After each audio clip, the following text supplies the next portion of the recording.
Bom dia a todas e todos. Estou aqui para falar de uma data muito importante, que é o 8 de março, considerado o Dia Internacional das Mulheres. Eu me chamo Maria Aparecida de Moraes Silva, sou professora e socióloga, trabalho na Universidade Federal de São Carlos e desde há muito tempo venho trabalhando com as minhas pesquisas com as mulheres trabalhadoras rurais. Bem, inicialmente eu gostaria de passar para vocês o significado da data, o 8 de março. O que significa o 8 de março? No dia 8 de março de 1857, portanto, há muito tempo atrás, 129 mulheres foram queimadas numa fábrica de tecidos nos Estados Unidos, na cidade de Nova York. Essas mulheres, que eram tecelãs, operárias, elas foram queimadas vivas e elas reclamavam direitos, melhores salários, melhores condições de trabalho, o direito à maternidade, o direito a terem creches para deixar os seus filhos. E por essa razão, elas pagaram com as suas próprias vidas. Bom, passou-se o tempo e quando chegamos no ano de 1910, em Copenhague, capital da Dinamarca, uma ativista ligada aos partidos socialistas de esquerda, chamada Clara Zetkin, instituiu num congresso o dia 8 de março como sendo um dia para ser comemorado internacionalmente, lembrando a tragédia, a vitimização das mulheres e, consequentemente, alertando as mulheres do mundo para a questão dos direitos das mulheres, direitos feministas. Bom, isso foi no ano de 1910. Então, estou falando de 1857, depois de tantos anos, quase 60 anos, 1910, e finalmente, em 1975, portanto, muito tempo depois ainda, a ONU, Organização das Nações Unidas, reconheceu o 8 de março como o Dia Internacional das Mulheres. Então, esse é um caminho percorrido pelas mulheres acerca dessa data e, consequentemente, acerca da importância dessa data ser lembrada. É bom dizer que a luta das mulheres para conseguir os seus direitos e direitos relacionados à equidade de gênero, à igualdade de gênero, é uma luta muito antiga. Quer dizer, se a gente percorrer a história ocidental, começando lá na Grécia, nós vamos ver a participação das mulheres em muitas situações relacionadas à busca dos seus direitos. Na Grécia Antiga, as mulheres sequer tinham o direito de ocupar vários lugares na casa. Havia um lugar específico para as mulheres chamado gineceu, e todos e todas sabem do significado da sociedade grega. Nós falamos da filosofia, nós falamos da importância da Grécia, reverenciamos a Grécia, mas as mulheres eram enclausuradas em gineceus. Depois chegamos à Idade Média, aí nós tivemos uma participação muito grande das mulheres camponesas, porque os homens iam para a guerra, principalmente nas guerras religiosas, as chamadas cruzadas. E quando chegamos à Revolução Francesa, nós tivemos a participação das mulheres. E eu gostaria de lembrar aqui o nome de uma ativista da Revolução Francesa, chamada Olympe de Gouges, e ela batalhou pelas mulheres, inclusive ela queria uma constituição que seria uma espécie de declaração dos direitos das mulheres, considerar as mulheres como cidadãs. Qual foi o resultado disso?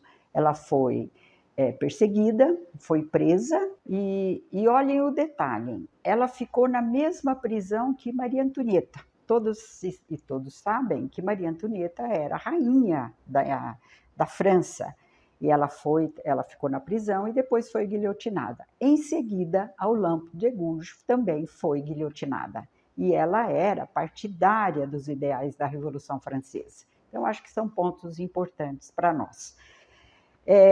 No tocante ao Brasil, o que ocorreu a partir de então?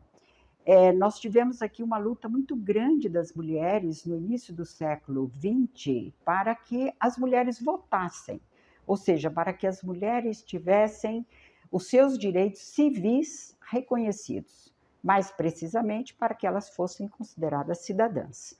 Então, nós podemos destacar o nome da médica Berta Lutz, que foi uma lutadora pelos direitos civis das mulheres, e esse movimento foi considerado como um movimento sufragista, ou seja, a mulher participando dos sufrágios, participando das eleições, podendo votar.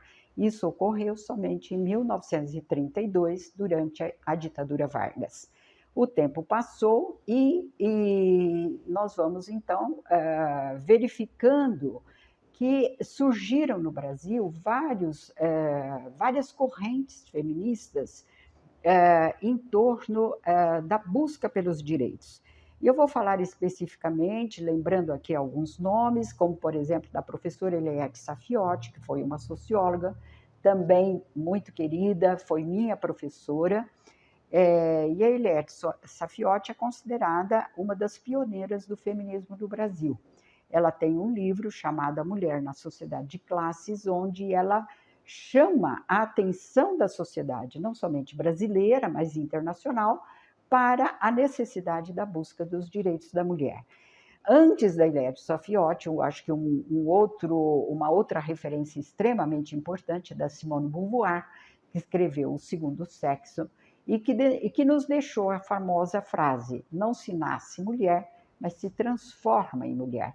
Então, acho que esse é um ponto muito importante para desnaturalizar a situação da mulher.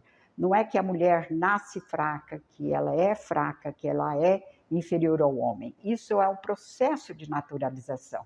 Então, o que nós precisamos fazer, enquanto cidadãs, enquanto pessoas que têm a capacidade de reflexão, é justamente lutar pela desnaturalização e lutar pela compreensão dessas relações de gênero que realmente colocam as mulheres numa situação de subalternidade e de inferioridade em relação aos homens. E muitas vezes as mulheres reduzidas tão somente à visão de corpo. É como se elas não tivessem cabeça, como se elas não pensassem, e como elas realmente já nascessem frágeis e, consequentemente, destinadas para ocupar determinadas situações, geralmente situações inferiorizadas socialmente.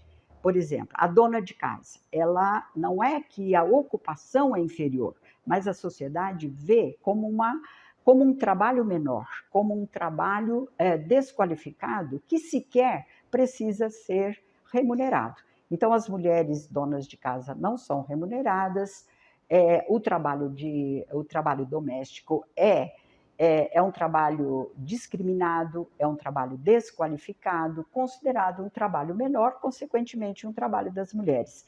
Então, são esses atributos sociais, culturais, que precisam ser identificados e, consequentemente, as mulheres precisam tomar consciência para que esses atributos sejam eliminados. Só assim nós teremos a possibilidade de alcançar aquilo que todas as mulheres e os homens também querem, acredito eu, na sua grande maioria, que é uma sociedade onde não haja essa divisão e essa dicotomia e, consequentemente, essa discriminação em relação às mulheres. Ou seja, uma sociedade justa e onde todos e todas possam ter os seus direitos humanos reconhecidos.